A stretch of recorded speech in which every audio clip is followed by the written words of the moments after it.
stand by our journalism. That article is still online. It is unchanged, has not come down, and has an editor's note attached to it. I, on behalf of the ABC, am not humiliated, and we do not regret the article. Hello, I'm Paul Barry. Welcome to Media Watch. And that was ABC Managing Director David Anderson in Senate estimates today, talking about the defamation trial of the century that wasn't. And what a contrast it was to how the former AG Christian Porter spun it last Monday when he told the media he'd won a famous victory for himself and all Australians. The ABC has been forced to express regret at the outcome of their reporting. They regret the outcome of that article. That is a humiliating back down for the ABC, no matter what way they want to spin it. Most of the media took Porter's claims with a large pinch of salt, but 7 News adopted his headline for its tweet that night.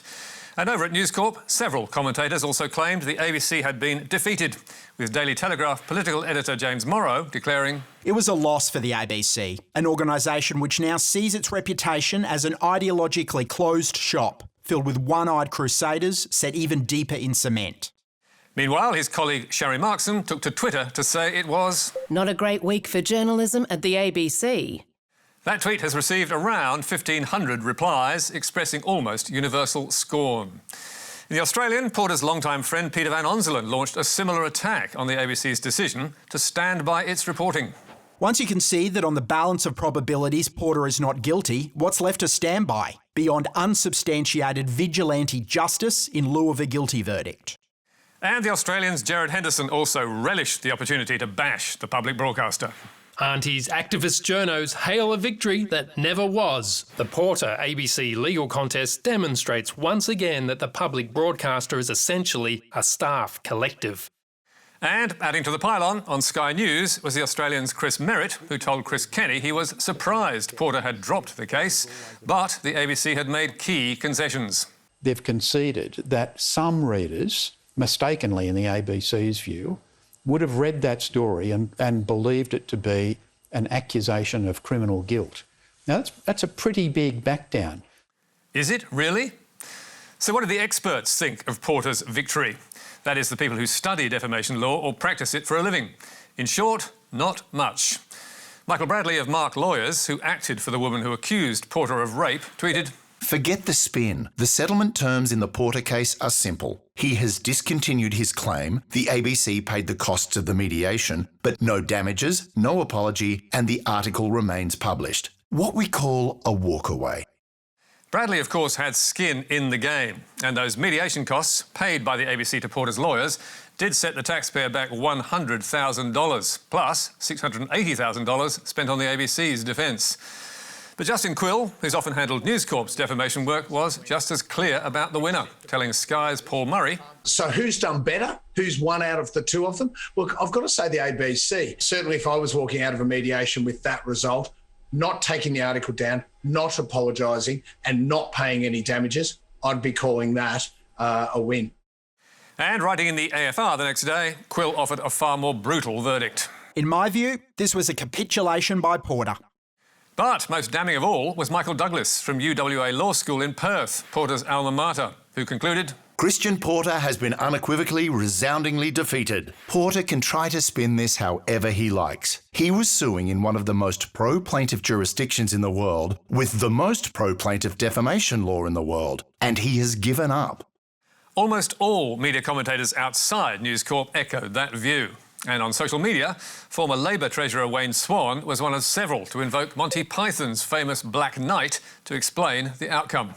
"ABC backing down humiliated. Christian Porter triumphant."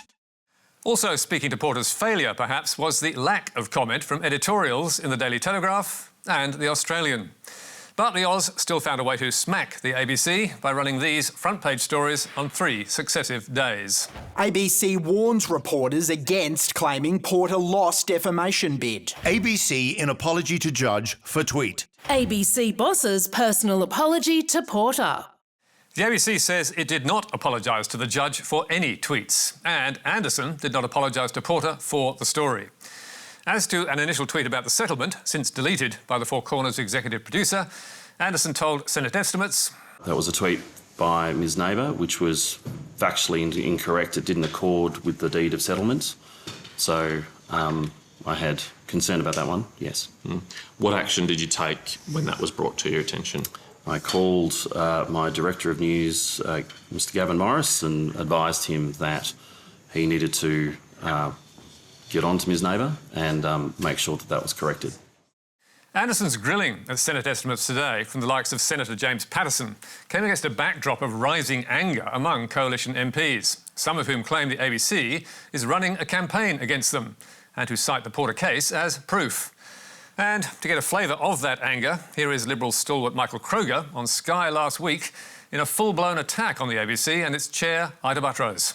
Ida should resign. I mean, Ida's been a terrible failure. I know there are many people in the coalition, including people in the cabinet, who regret her appointment. She and some of those board members should go. She's lost control of the board have lost control of the managing director. The managing director has certainly lost control of news and current affairs. Buttrose should go. She should go and go quickly. And potentially adding to coalition pressure on the ABC is another story that Four Corners has lined up, which was due to run tonight until management intervened. ABC management has reportedly knocked back an upcoming Four Corners episode by journalist Louise Milligan about the relationship between the Prime Minister Scott Morrison and a supporter of the QAnon conspiracy theory. The Sydney Morning Herald broke that news on Thursday and revealed it was MD David Anderson who pulled the plug, suggesting that perhaps he is in control after all.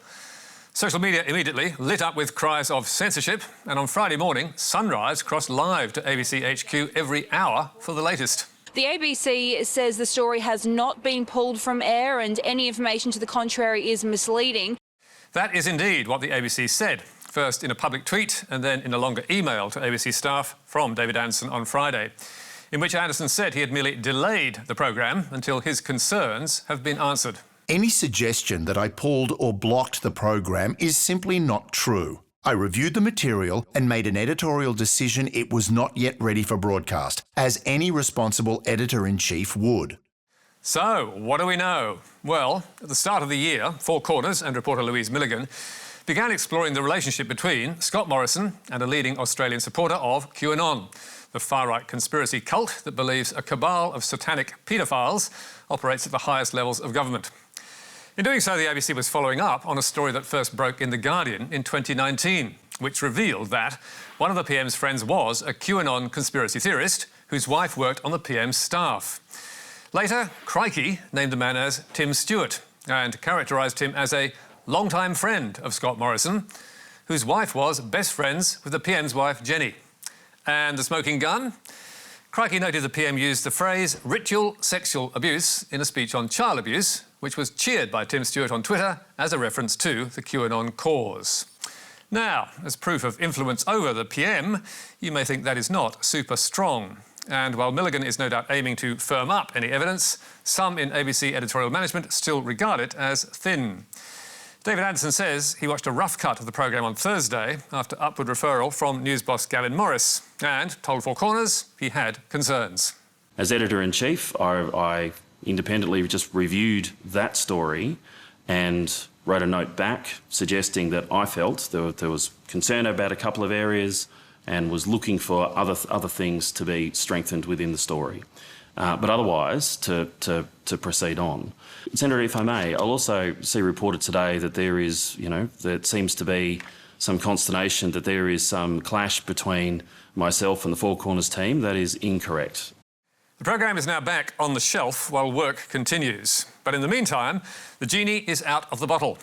On Friday, after failing for 4 weeks to respond to repeated Four Corners inquiries, and after his media chief had rung the ABC's head of news to inquire about the QAnon programme, Scott Morrison got this loaded question at a press conference. Are you concerned the ABC is involved in so-called vigilante journalism? Were the allegations put to you, and what is your connection to the man at the centre of that story? And the response? Offence that anyone would connect him to QAnon, and this barb aimed at the ABC. It's also just very disappointing that Four Corners, in their inquiries, would seek to cast this aspersion not just against me, but by members of my own family. I just think that's really poor form. Thank you very much. Clearly, another war with the government, and the PM in particular, is the last thing the ABC needs. But ABC management is saying the programme will go to air. What it ends up saying, however, is another matter. Stand by for fierce debate inside the ABC and a chorus of criticism, perhaps from both sides, when and if it does see the light of day. And now, to an old Media Watch favourite, who is up to his old tricks again. Alan Jones promoted Star Casino without disclosing 2GB was being paid, Watchdog finds. Yes, Mr. Cash for Comment, who left radio 12 months ago, has not left controversy behind, with the media regulator finding the broadcaster broke commercial radio disclosure rules on multiple occasions in 2019.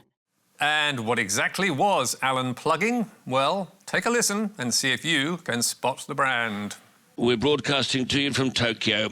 Thanks to the Star with their Sydney 24/7 sports bar. That's a beautiful spot.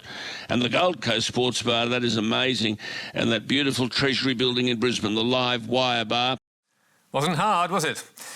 In October 2019, Jones was broadcasting from Tokyo for the Rugby World Cup. And casino business, the Star Entertainment Group, was helping foot the bill. Something Jones's program was happy to declare. Get the best insights with Alan Jones, live from Tokyo. Thanks to the 24/7 sports bar at the Star Sydney on 2GB. So, what is the problem? If it's declared, it's all above board, right? Well, no, because amidst all the plugs for the Star, Alan Jones was also lobbying from Tokyo for a new Sydney hotel to be run by the Ritz-Carlton. I think the Ritz-Carlton Tower here is a metaphor of all of this. There are thousands of jobs available. If it wasn't for bureaucrats and greenies and others getting in the way. As far as Alan was concerned, the proposed new 6-star hotel was a brilliant idea, if only the New South Wales government would let it happen. Back home, we've got this battle over the Ritz-Carlton at Darling Harbour, another infantile argument indicating that we are an international backwater. Bureaucrats now objecting to the height. 237 metres. Well, they should come to Japan. And who wanted to build the new hotel? You guessed it, the Star Group. And where would the hotel tower be? Yes, on the casino site. And 1 week later, Jones was calling for the New South Wales Premier to get her gloves on. Gladys, get into the ring.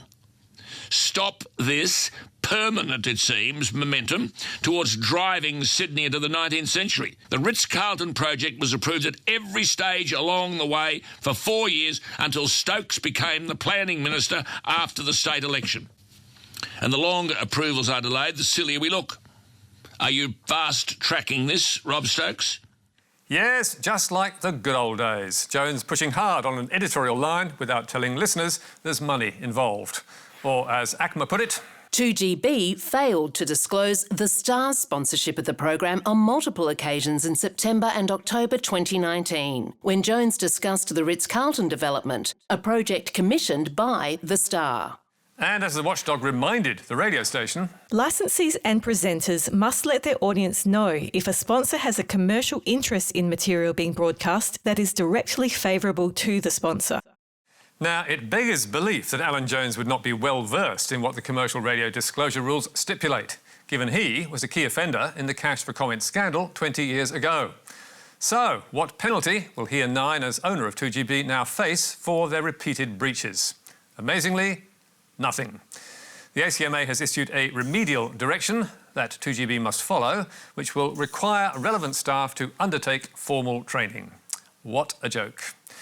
Meanwhile, Nine pretty much washed its hands of the affair by blaming previous management, telling Media Watch, the breach occurred before Nine took operational control of Macquarie Media. Nine has and will continue to ensure all our broadcasters' production teams understand and comply with the disclosure requirements.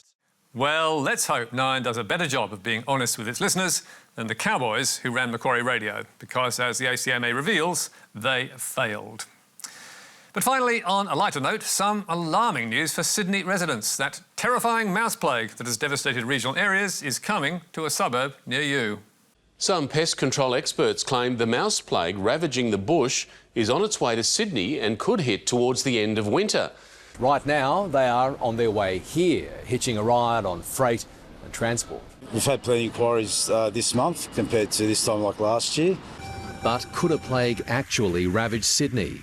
It would probably be around August, September. Yikes! That was 7 News in mid-May, with a Sydney pest controller sounding the alarm. And 1 week later, Sydney's Daily Telegraph was also blowing the siren. Mice on the march. Sydney next stop for rodents in New South Wales rampage. And inside the paper, the mouse panic continued. Rodent romp. Hitchhiking vermin will bring plague to Sydney by August. Mice Krieg. With this graphic illustrating the upcoming mice invasion. And the telly was quoting this same pest controller who told the paper, They will travel to Sydney, I would say, by August. There are already mice and rats here, obviously, and with hotter conditions, they usually move towards the beaches where there's water. Yes, the mice are hitchhiking their way to Sydney and making their way to the beaches. And 1 week later, mice were plaguing the Sydney media again, with another pest controller warning Today viewers. Michael, they've arrived, huh? They're well and truly here in Western Sydney. So, is Sydney really about to be invaded by a wave of country mice? According to experts, the answer is no. As University of Sydney Professor Peter Banks told 10 News First, but there's not going to be a plague in Sydney because there's just not the food here. There are already mice here anyway. There's just not the food resources to support plague numbers. And CSIRO's Steve Henry agreed. Will we get a plague in Sydney? There's simply not enough food to support the numbers that we're seeing out west. So, a lesson for the media and for viewers. If it's only pest controllers predicting a plague, you probably don't need to panic. That's all from us tonight. There's more on our website where you can stream or download the programme. And don't forget, Media Bites every Thursday online. But for now, until next week, goodbye.